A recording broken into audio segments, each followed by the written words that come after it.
Good morning. Good morning and welcome to your 5 a.m. cash flow mastery. And my dear friend, the topic for today is new labor code explained. How it will impact your salary, PF, gratuity and cash flow. आज बात करने वाले हैं। आ गया है नया labour code नवंबर से 21 नवंबर से, तो ये लागू हो गया है ना भारत के अंदर। ये किस तरह से अब आप जो सैलरी पे करते हो ना अपने एम्प्लॉयज को, बिजनेस ओनर हो, बिजनेस चला रहे हो, हर महीने सैलरी जा रही है। सैलरी का जो ब्रेकअप है ना, जो कंपोनेंट है उसके अंदर लेबर कोड ने चेंजेस किए हैं। क्या है वो? आपके क्वेश्चंस आ रहे हैं, बताओ जगमोहन, सिंपल तरीके से बताओ। आज मैं बताऊंगा कि उसका इफेक्ट क्या आएगा आपके कैश फ्लो पे, पीएफ पे, ग्रेचुइटी पे, एक एक करके आज हम बात करने वाले हैं नए लेबर कोड के बारे में, जिसके अंदर 29 लेबर लॉस को ना 4 कोड के अंदर कन्वर्ट कर दिया गया है। अब ये है क्या और किस तरीके से इफेक्ट इम्पैक्ट करने वाला है आपके बिजनेस को, समझे? चलिए आज बहुत अच्छे से समझ लेते हैं इस वाली बात को। ये क्यों आया? क्योंकि कैश फ्लो कम्युनिटी के अंदर आपने क्वेश्चन पूछा, इसलिए आज का सेशन आया। और लेबर कोड क्यों आया? रिफॉर्म करने के पॉइंट ऑफ व्यू से, कॉम्प्लिकेशंस को खत्म करने के लिए। हमारे दिमाग में क्या आता है, एचआर का काम है, देख लेंगे, पढ़ लेंगे, अब कहाँ कहाँ पर कितना आया है, दे दो अमेंडमेंट। सुनो बिजनेस ओनर, ये सिर्फ एचआर का काम नहीं है। ये सीधा सीधा बिजनेस ओनर की वर्किंग को ये इम्पैक्ट करने वाला है, क्योंकि इसका इम्पैक्ट ना कैश फ्लो के ऊपर है। रियलिटी है ये। कैसे? आज जरा हम समझ लेते हैं सैलरी का स्ट्रक्चर, पीएफ, ग्रेचुटी और इंपॉर्टेंट बिजनेस के कैश फ्लो से जुड़े हुए मैटर्स को, और कुछ अमेंडमेंट को मैं आपके साथ में डिस्कस करने वाला हूं आज। तो चलिए शुरू करते हैं। सैलरी का स्ट्रक्चर जो है ना, वो है असली गेम चेंज जो इस नए लेबर कोड के अंदर आ गया है। क्यों? क्योंकि ओल्ड थिंकिंग, जो गलत मॉडल क्या चल रहा था कि कम से कम बेसिक सैलरी कर दी जाए और अलाउंसेस को ज्यादा कर दिया जाए, यही चल रहा था ना। तो जिसकी वजह से पीएफ और ग्रेचुटी की लायबिलिटी कम बने और उससे कैश फ्लो कंफर्टेबल लगता था। अब नए लेबर कोड में क्या कर दिया है? 50%। यानी कि बेसिक और डीए जो आप टोटल सैलरी देते हो ना, उसका कम से कम वो 50% होना चाहिए। पहले तो क्या करते थे, 20% बेसिक कर दिया और 80% this allowance, that allowance, left allowance, right allowance. तो तो हमने 20% बेसिक, 80% अलाउंस। और फिर जो पीएफ लगता है वो तो बेसिक सैलरी का 12% लगता है ना। तो वो 20% का 12% का पीएफ लगता था। तो हर कोई ना अपने हिसाब से बेसिक सैलरी को मॉडिफाई कर लेता था। कोई 30% रखता था बेसिक सैलरी, कोई 40% रखता था, कोई 10% भी रख लेते थे रखने वाले। कहते जितनी बेसिक सैलरी कम होगी उतना पीएफ कम लगेगा, बाकी अलाउंस दे दो, स्पेशल अलाउंस दे दो, परफॉर्मेंस अलाउंस दे दो। लेकिन अब समझ में आ गया, जो भी टोटल सैलरी है ना, उसका 50% नए लेबर कोड के हिसाब से वो बेसिक सैलरी होनी ही चाहिए। एग्जाम्पल से देखें, बड़े सिंपल एग्जाम्पल से देखते हैं। अगर टोटल सैलरी किसी की 40,000 रुपये है, तो पहले आपने 30% उसका, यानी कि 12,000 रुपये कह दिया कि इसकी बेसिक है, और बाकी अलाउंसेस उसके 28,000 रुपये हैं। तो 12 जमा 28 कितना हो गया? 40,000 रुपये हो गया। अब जो अलाउंस है ना, वो मैक्सिमम 50% ही हो सकते हैं, यानी कि 20,000 हो सकते हैं। तो विच मीन्स कि अब 8,000 रुपये बेसिक के अंदर और जुड़ जाएगा। तो 20,000 रुपये बेसिक होनी चाहिए। अगर कोई पीएफ जमा कराता था, तो 12% पहले 12,000 का कराता था। हाँ जी। लेकिन अब बेसिक 20,000 रुपये हो गया, तो अब उसको 12% जो है वो बेसिक का कराना पड़ेगा। हाँ, इसके अंदर वो जो 15,000 रुपये वाली लिमिट है ना, कि एम्प्लॉयर का जो शेयर है, इम्प्लॉई इम्प्लॉई जो है वो वॉलंटरली अपना ज़्यादा पीएफ कटवा सकता है, लेकिन एम्प्लॉयर के लिए अभी भी वो लिमिट पीएफ की 15,000 रुपये की ही है। हाँ, बताता हूँ आगे और बताता हूँ। बड़ा मजेदार है ये न्यू लेबर कोड। लेकिन जो ग्रेचुटी कैलकुलेट होती है वो कैसी होती है? हाफ सैलरी, हाँ, 15 दिन कंप्लीटेड ईयर, उससे मल्टीप्लाई करके वहां पर जो बेसिक सैलरी और डीए की जो डेफिनेशन थी, उसके अंदर भी अब बेसिक सैलरी बढ़ गई ना, तो पीएफ पे और ग्रेचुटी पे दो जगह की कैलकुलेशन के ऊपर इसका फर्क पड़ गया। आप कह रहे हो ठीक है जुगोन, समझ आ गई। अब मान लो नया बेसिक 20,000 रुपये है, तो पीएफ थोड़ा बढ़ेगा, ग्रेचुटी बढ़ेगा, और कैश का आउटफ्लो बढ़ेगा। ये सबसे पहला कैश फ्लो का एग्जांपल मैं आपको देना चाहता हूं, ये जो नया लेबर कोड आ गया है। सैलरी स्लिप बदलेगी नहीं, पर कैश फ्लो साइलेंटली बढ़ जाएगा। यानी कि टोटल अमाउंट तो नहीं है 40,000 रुपये का, ब्रेकअप बदलने की वजह से पीएफ और ग्रेच्युटी के ऊपर उसका असर आ गया। आप इंटेलिजेंट हो, आप समझ गए, बिल्कुल समझ गए ना सिंपल एग्जांपल से। तो मैं जरा पीएफ के कंफ्यूजन को थोड़ा क्लियर कर देता हूं, कि पीएफ बहुत ज्यादा हो जाएगा अगर आपके दिमाग में अभी ये आ रहा है ना, पीएफ बहुत ज्यादा हो जाएगा और एम्प्लॉय का टेक होम कम हो जाएगा। तो रियलिटी आसानी से समझते हैं। पीएफ कैलकुलेशन अभी भी 15,000 के कैप पर ही है। 12% एम्प्लॉयर और 12% एम्प्लॉय। अगर बेसिक 15,000 से ज्यादा भी हो जाएगा तो पीएफ ऑटोमेटिकली इंक्रीज नहीं होता है, वो उतना ही रहेगा। लेकिन अगर वॉलंटरली एम्प्लॉय चाहता है, तो एम्प्लॉय वाले बेसिक सैलरी के ऊपर वो जो पीएफ जमा कराता है, उसकी वाली डिडक्शन बढ़ जाएगी। वहां तक ये वाली बात ठीक है। तो ये जो मार्केट में कंफ्यूजन फैली थी, वो मैंने आज क्लियर कर दिया आपको। और ग्रेचुटी, ये है सबसे बड़ा शौक। बहुत बड़ा चेंज हुआ है ग्रेचुटी के अंदर, पता कौन सा? आप अपने यहाँ पर अगर किसी को एम्प्लॉय रखते हो, एक तो होता है रेगुलर एम्प्लॉय, तो वो अभी भी रेगुलर एम्प्लॉय है। जो एम्प्लॉय आपका रेगुलर एम्प्लॉय है, तो उसकी ग्रेचुटी की एलिजिबिलिटी कब बनती है? 5 इयर्स, 5 इयर्स। लेकिन मान लीजिए आप किसी को अपने पास रखते हो, लेकिन वो रेगुलर एम्प्लॉय नहीं है, उसको फिक्स्ड टर्म के लिए रख लेते हैं। होता है ना कि किसी के साथ कॉन्टेक्ट करते हैं कि चलो ठीक है, हम आपको डिप्लॉय कर रहे हैं अपनी कंपनी के लिए 1 साल के लिए, 1.5 साल के लिए, 2 साल के लिए, फिक्स टर्म एम्प्लॉय हो गए। वो जो फिक्स टर्म एम्प्लॉय है ना, या जो कॉन्ट्रैक्ट एम्प्लॉय है, तो आजकल कॉन्ट्रैक्ट चलता ही है, लोग सैलरी में ना कटवा के कॉन्ट्रैक्ट में रखते हैं। तो वो जो कॉन्ट्रैक्ट एम्प्लॉय है या फिक्स टर्म एम्प्लॉय है, जिसके साथ पहले दिन से ही एग्रीमेंट हो गया, अब उसको भी ग्रेचुटी की एलिजिबिलिटी में लेकर आ गए हैं। पहले 5 साल के बाद सोचते थे, अब 1 साल कंप्लीट पेमेंट रेडी रखो। किसके लिए? कॉन्ट्रैक्ट और फिक्स टर्म एम्प्लॉय के लिए। मैं दोबारा बोल देता हूँ, 1 ईयर सबके लिए नहीं हुआ, 1 ईयर हुआ है कॉन्ट्रैक्ट और फिक्स टर्म एम्प्लॉय के लिए। जो रेगुलर एम्प्लॉय है उसके लिए अभी भी 5 साल का समय ही है। तो ग्रेचुटी का फॉर्मूला क्या है? 15 दिनों की सैलरी और नंबर ऑफ ईयर से उसको मल्टीप्लाई करते हैं। अब सैलरी में तो आई गया है ना, कि नया बेसिक कितना होगा? 50% होगा। तो विच मीन्स 15 दिनों की सैलरी जो होगी वो बढ़ गई। एग्जाम्पल से समझते हैं ना, पर कैश फ्लो मास्टरी में यही होता है ना। आप कहते हो कि जो सिंपल तरीके से बताओ, एग्जाम्पल से बताओ, तो इसलिए जब एग्जाम्पल से समझते हैं तो दिमाग में वो वाली बात बैठ जाती है। तो मान लीजिए बेसिक सैलरी 20,000 है, और अगर एक ही साल का कॉन्ट्रैक्ट एम्प्लॉई है, तो हम यहाँ पर बात करेंगे उसका कैलकुलेशन करने का।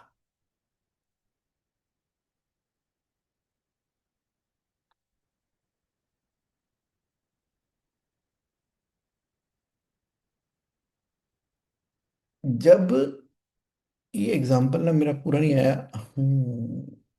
ठीक है, मुझे ना दूसरा एक समय का एक 1 मिनट का टाइम दे दो। एग्जांपल मुझे पूरा निकालना पड़ेगा, तो मुझे 1 मिनट लगेगा बस।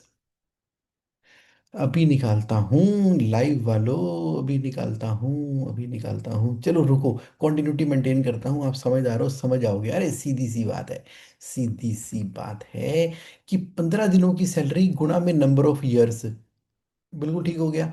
तो यानी कि अगर किसी की सैलरी 40,000 रुपये है, 15 दिनों की सैलरी 20,000 रुपये की हो गई। अब 20,000 गुना में नंबर ऑफ ईयर्स से जब हम मल्टीप्लाई करेंगे उसको, तो उससे क्या होगा? पहले बेसिक सैलरी कितनी थी? 20%।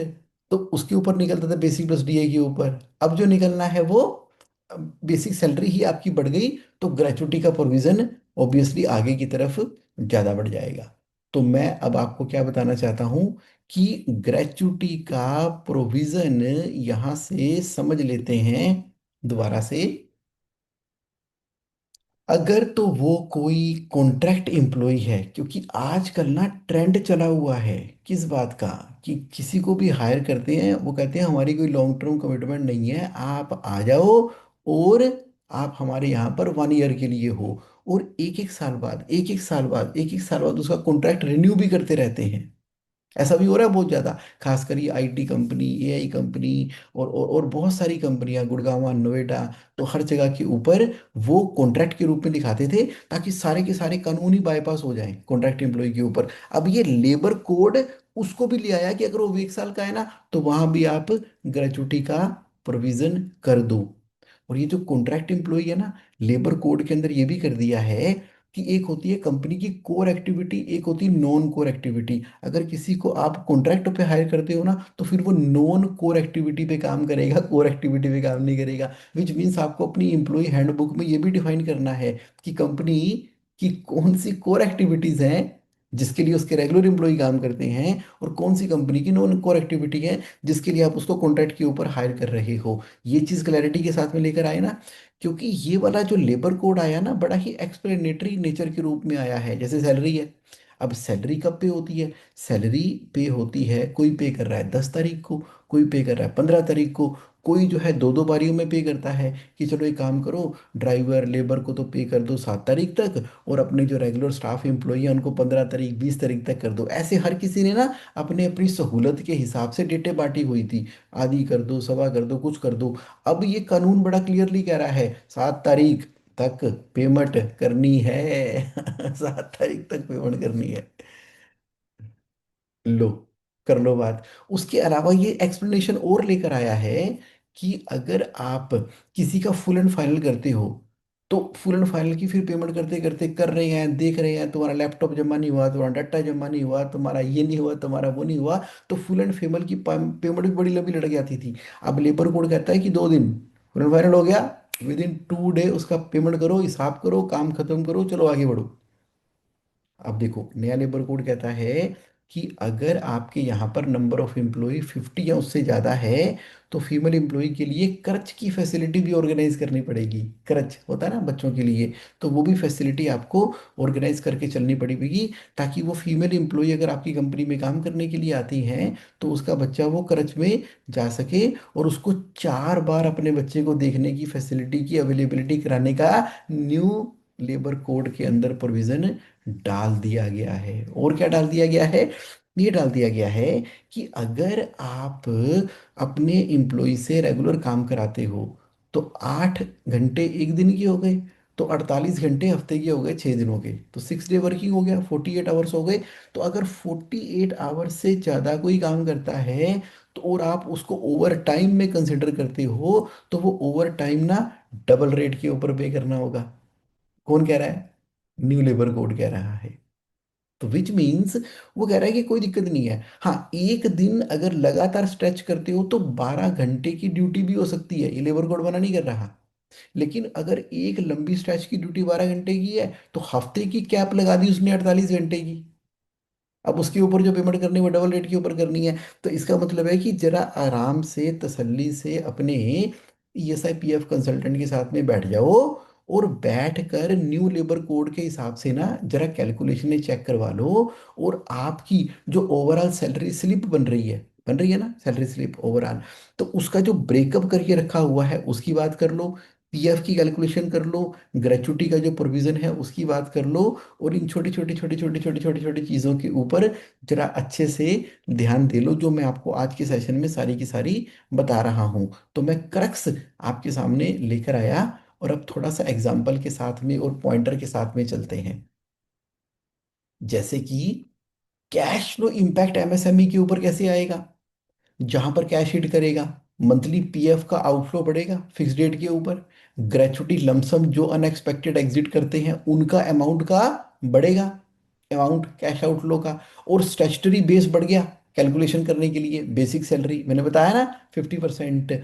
अब आपके कस्टमर तो मस्ती से पे करते ही करते हैं आपको, आपके कस्टमर तो वही 30 डेज 60 डेज 90 डेज में पेमेंट कर रहे हैं, उनकी कलेक्शन में थोड़ी चेंजिंग आई है। ये तो मंथली जो अमाउंट आपका जा रहा था वो बढ़ गया, तो इससे क्या होगा, नेगेटिव कैश फ्लो होगा आपकी कंपनी के अंदर। तो गैप बढ़ता चला जा रहा है जहां पर नंबर ऑफ एम्प्लॉई ज्यादा है। तो करना क्या है, आप कह रहे जुगोन भाई ये बताओ करना क्या है। सबसे पहले अपने सैलरी के स्ट्रक्चर को रिव्यू कर लो।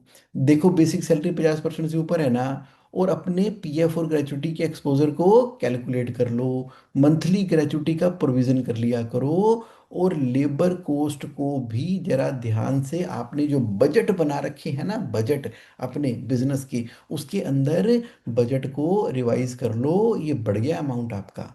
और ये मत समझो क्या कि ये तो ठीक है एचआर का इशू है जी, एचआर वाले देख लेंगे, नहीं एचआर का नहीं है, ये सीएफओ का इशू है, चीफ फाइनेंशियल ऑफिसर। पैसे का मामला है ये, पैसे का मामला, जो नया लेबर कोड आया है, इसलिए मैं आपका ध्यान आकर्षित कर रहा हूं आप ही के सवाल के जवाब के अंदर।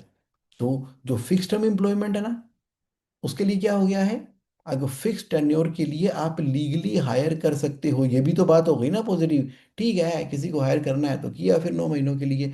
फिक्स्ड टर्म एम्प्लॉई जो है वो सेम बेनिफिट मिलेंगे जैसे कि परमानेंट स्टाफ को मिलते हैं, जो आप हर तरीके से बेनिफिट उसके निकाल देते थे ना, कि चलो रेगुलर एम्प्लॉई है तो 20% बेसिक कर दो, अगर वैसे हायर करना है तो फिक्स टर्म के लिए कर दो, और फिक्स टर्म वालों को कर दो या कॉन्ट्रैक्ट वालों को कर दो, उनके ऊपर बाकी कोई कानून लगता नहीं है। अब ये लेबर कोड आने की वजह से ना पूरा का पूरा ट्रांसपेरेंसी क्लैरिटी आ चुकी है, फ्लेक्सिबिलिटी मिल जाएगी आपको हायरिंग के अंदर, क्योंकि फिक्स टेन्योर एम्प्लॉय जो है वो लीगली अलाउड हो गए ना अब तो। पहले हम डरते थे, नहीं नहीं मैं फिक्स टर्म नहीं होता, वो क्या होता है जी, कोर्ट केस भी चलते थे, मैं तो रेगुलर हूँ, रेगुलर और फिक्स टर्म में क्या फ़र्क होता है, at the time of hiring फ़र्क होता है, लीगल हो गया, इक्वल बेनिफिट लेकिन देने पड़ेंगे, ये वाला पॉइंट साथ के साथ में आ गया।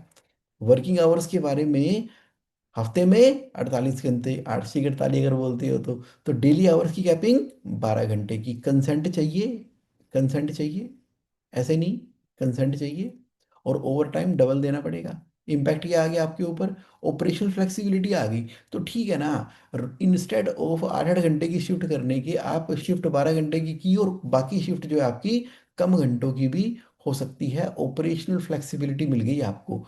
और आपको इसके लिए प्रॉपर अटेंडेंस और ओवर टाइम ट्रैकिंग का सिस्टम लगाना होगा। तभी तो हम कहते हैं कोई ना कोई सॉफ्टवेयर लगाओ, सॉफ्टवेयर लगाओ जिससे कि पंच इन पंच आउट लोकेशन मैपिंग सारी की सारी उस सॉफ्टवेयर के अंदर हो, जो मोबाइल के अंदर भी हो और बायोमेट्रिक के रूप में आपके ऑफिस के अंदर भी लगा हो, और वो आईपी एड्रेस के द्वारा कनेक्टेड हो, और रियल टाइम के अंदर ट्रैकिंग हो रही हो, ताकि मैनुअल इंटरवेंशन का चक्कर ही खत्म हो जाए। इसलिए अब एचआर में सैलरी सॉफ्टवेयर लगाना बहुत जरूरी हो गया है, खास तौर पे नया लेबर कोड आने के बाद भी। ओवर टाइम के रूल जो हैं डबल वेजेस के बारे में आपको बता चुका हूं। तो मैन पावर प्लानिंग जरा अब ध्यान से कर लेना अपनी कंपनी के अंदर। और मैंडेटरी टाइमली सैलरी पेमेंट है, प्रेस्क्राइब टाइमलाइन के हिसाब से 7 तारीख तक सैलरी की पेमेंट, तो अब उसको किस्तों किस्तों में आप पे कर नहीं सकते। सैलरी प्लानिंग अब बहुत ही क्रिटिकल हो गया है आपके लिए। और 29 लॉ को मैंने बताया 4 लेबर कोड के अंदर डिवाइड कर दिया, पेपर वर्क कम हो गया है, अकाउंटेबिलिटी बढ़ गई है, जिसकी वजह से कंप्लायंस कंप्लायंस थोड़ी इजी हो गई है, पेनल्टियां लग गई हैं उसके अंदर, पेनल्टियां जो बड़ी सीरियस वाली पेनल्टियां हैं, ताकि आसानी करने के लिए किया गया ना इसको 4 लेबर कोड के अंदर। तो आप क्लैरिटी है, आपकी तरफ से भी क्लैरिटी, लेबर की तरफ से भी क्लैरिटी और ट्रांसपेरेंसी, ये कर दिया गया है। और इसमें एक और चीज है, जो जेल जाने का प्रोविजन था ना, जेल भेज देंगे, जेल भेज देंगे, पनिशमेंट कर देंगे, इम्प्रिजनमेंट हो जाएगी, वो मोस्टली हटा दिया गया है।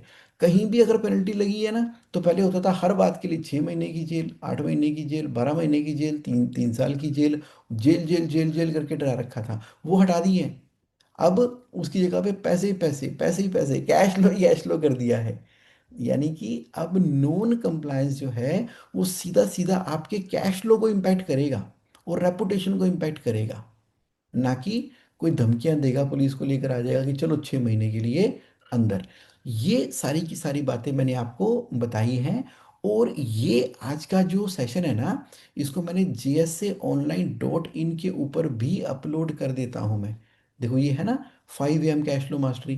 तो जैसे ही आप 5 AM कैश फ्लो मास्टरी पे क्लिक करते हो, कहाँ पर, JSAonline.in के अंदर, तो पिछले के जितने भी सेशन है ना, जैसे आज 17 तारीख है, तो इससे पिछले क्या था, 10 तारीख, उससे पहले 3 तारीख, 27 तारीख, 20 तारीख, 13 तारीख, तो पीछे के जितने भी टॉपिक हैं, सालों साल के टॉपिक जो हैं, 1 पेज, 2 पेज, 3 पेज, 4 पेज, तो ये पीछे पीछे करते करते जितने भी कई सालों से जो हर सैटरडे को 5 AM का सेशन चल रहा है, वो सारे के सारे एक सिंगल जगह के ऊपर भी अवेलेबल हैं। आप कई बार कहते थे ना कि जब थोड़ा ना ढूंढने में दिक्कत होती है, तो कोई दिक्कत नहीं है, ये JSAonline.in की साइट पे गए, 5 AM कैश फ्लो मास्टरी पे गए, तो 2020 से लेके, हाँ याद है लॉकडाउन का समय, 2020 से लेके आज 2026 आ गया है। तो सारी की सारी week by week by week by week by topic सारे यहाँ पर अवेलेबल हैं। और अगर आप अभी भी कैश फ्लो कम्युनिटी का पार्ट नहीं हो, तो ज्वाइन करो ना JSA कम्युनिटी को, कैश फ्लो कम्युनिटी को। तो जैसे ही कैश फ्लो कम्युनिटी को ज्वाइन करोगे, तो आपको क्लिक करना है यहाँ पे, और आप ऑटोमेटिकली पार्ट बन जाओगे किसका, हमारे व्हाट्सएप ग्रुप का। और यहाँ पर जो आप क्वेश्चन पूछते हो, तो उन क्वेश्चंस के आपको आंसर लगातार मिलते रहते हैं, कहाँ पर, कैश फ्लो कम्युनिटी के अंदर। और आप मुझे टॉपिक भी सजेस्ट करते रहना कि किसके ऊपर आप काम करना चाहते हो। तो ठीक है जी, ये है आज का सेशन। तो कैसा रहा, क्या आज का सेशन आपके लिए भी इंफॉर्मेटिव था?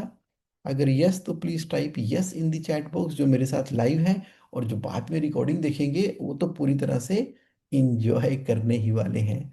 तो अभी समय है, तो बात कर लेते हैं कि कैश फ्लो लाइफ के अंदर, बिजनेस के अंदर बहुत इंपॉर्टेंट है। तो JSA के कैश फ्लो मॉडल को अगर आपने अभी तक भी इम्प्लीमेंट नहीं किया ना, इम्प्लीमेंट कर लो। कुछ लोगों ने तो कम्युनिटी में शेयर करते हैं, उसको अपनी जिंदगी का पार्ट बना लिया है। एक मुझे कम्युनिटी में ये देख के बड़ा अच्छा लगा कि उन्होंने क्या किया, अपना जो माउस पैड होता है ना, तो माउस पैड के ऊपर ही उन्होंने कैश फ्लो कम्युनिटी का वो बना दिया, कैश फ्लो मॉडल का वो बना दिया। ये है ना जैसे कैश फ्लो मॉडल, कि जो इनफ्लो आ रहा है, वो 3 हिस्सों में डिवाइड होगा, 4 बैंक अकाउंट चलेगा बिजनेस के अंदर, और पर्सनल लाइफ के अंदर 6 जार सिस्टम ये आ गया। तो पर्पस ऑफ बिजनेस क्या होता है, adding value in life of people. हाँ, तो ये आपको लगातार रिमाइंड कराता रहता है। तो मुझे बहुत अच्छा लगा जब ये उन्होंने ये शेयर किया इस बात को। तो जो लोग एग्जिस्टेंस में, स्ट्रक्चर में चीज़ों को रखते हैं, तो वाक्य में ही वो चीज़ें भी रिजल्ट क्रिएट करती हैं। नहीं तो आंख ओझल पहाड़ ओझल। इनफैक्ट मैंने भी देखो यहाँ पर ये कैश फ्लो मॉडल पेस्ट करके रखा हुआ है, कहाँ पे, अपने घर के अंदर ही, जहाँ पर मैं बैठता हूँ, जिस रूम के अंदर, ऑफिस के अंदर भी जिस रूम के अंदर मैं बैठता हूँ, तो वहाँ पर भी मैंने इसको रखा हुआ है। ये देखो मैं आपको वो करके दिखाता हूँ, ये दिखाता हूँ मैं आपको। हाँ अब देखो जरा, अच्छा इसका बैकग्राउंड नहीं हटा, 1 सेकंड लगेगा बैकग्राउंड हटाने में, ताकि आज ना आपको बड़ी जरूरी जरूरी चीजें मैं दिखा ही देता हूँ। ये रहा, ये इन्होंने किया, हाँ अब देखो, तो मैंने तो हाथ से बना के लगाया, ये देखो, है ना। तो इससे ना बड़ी वो मिलती है इंस्पिरेशन, कि भाई जब तक हम किसी चीज को प्रैक्टिकली अपनी लाइफ के अंदर उतारते नहीं, स्ट्रक्चर में नहीं लगाते, तो तब तक वो चीजें कैसी बनेंगी। तो आपके पास स्ट्रक्चर होना चाहिए। कोई बिल्कुल आपके सामने पड़ी हुई ब्लू कलर की आपकी डायरी, जहां पर आप अपनी कैश फ्लो की प्लानिंग या फ्यूचर की क्रिएशन करते हो, तो वो सब चीजें ना स्ट्रक्चर में डालने से ही होती हैं। तो आप इसको कर लो, बना लो, देख लो और कैश फ्लो को अपना पार्ट बना लो। तो ये जीएसए वाला जो कैश फ्लो मॉडल है, ये तो जबरदस्त तरीके से काम करता ही है। तो अब समय हो गया। उससे पहले रजनीश जी कह रहे हैं, good morning, important information shared by you, thank you, it will definitely help us. Thank you so much. Thank you Rajneesh ji, आपकी कंसिस्टेंट पार्टिसिपेशन के लिए 5 AM के अंदर। और इसको हम बहुत अच्छे से ना अब रिकॉग्नाइज भी करने वाले हैं। जो हमारा 11 अप्रैल को कैश फ्लो समिट होगा ना, तो वहां पर इस बार एक थीम होगा 5 AM कैश फ्लो मास्टरी का। तो उसमें आप हमारे स्पेशल गेस्ट होने वाले हैं। उसके अंदर के मयूरी जी आप हमारे स्पेशल गेस्ट होने वाले हैं। संजय नरवाल जी आप स्पेशल गेस्ट होने वाले हैं। हेमेंद्र जी आप स्पेशल गेस्ट होने वाले हैं, क्योंकि आप बहुत कंसिस्टेंटली रेगुलरली पार्टिसिपेट कर रहे हो। हेमेंद्र जी कह रहे हैं, what will be the impact if the salary is paid after 7th penalty है जी। What will be the consequences if the full and final settlement is completed after 2 days। ये impact और पेनल्टी की चीजें ना मैं एक डिस्क्रिप्शन में डाल दूंगा इसके, तो पढ़ लेना। बहुत सारी उन्होंने बता रखा है उसका इम्पैक्ट। प्रणय अंडा ji, good morning, thanks for the wonderful session, labour are backbone of our office, absolutely. Thanks for explaining PF and other things very easily. Thank you for your participation. आप आते हो ना, उससे और हौसले मिलते हैं कि ये सिलसिला चलता रहे। थैंक यू प्रणय जी। रजनीश जी बहुत बहुत धन्यवाद। चलिए ठीक है, फिर मिलते हैं नेक्स्ट सेशन के अंदर, और मुलाकात होगी आपसे एक नए टॉपिक के साथ में। Thank you, thank you, thank you.